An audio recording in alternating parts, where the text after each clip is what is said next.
দর্শক, দাঁড়িয়ে আছি পাহাড়ি জনপদ বান্দরবান জেলার যে সদর উপজেলা থেকে। এখানে সদর উপজেলা হয়ে যেই সাঙ্গু নদী যেটি রয়েছে, সাঙ্গু নদীর পানি বেড়ে যেই সড়ক অতিক্রম করছে, এটি আমরা আপনাদেরকে দেখানোর চেষ্টা করছি। আপনার ক্যামেরার পেছনে ঠিক দেখতে পাচ্ছেন, সড়ক অতিক্রম করছে, সাঙ্গু নদীর পানি অতিক্রম করে যাচ্ছে।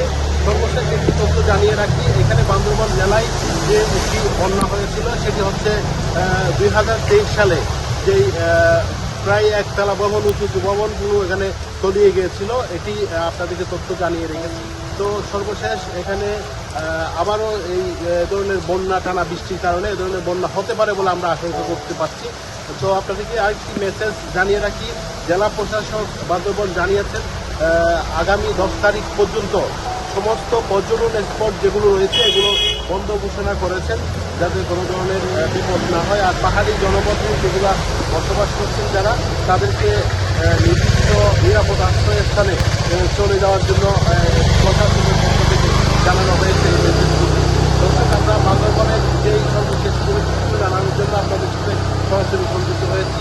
বক্স টিভির দেশে এবং দেশের বাইরে যে সকল দর্শক আপনারা দেখছেন, আপনাদেরকে যেখানে আছেন টানা বৃষ্টির কারণে যেই নিরাপদ স্থানে আশ্রয় নেওয়ার জন্য আমরা আপনাদেরকে এই তথ্যটুকু জানাচ্ছি।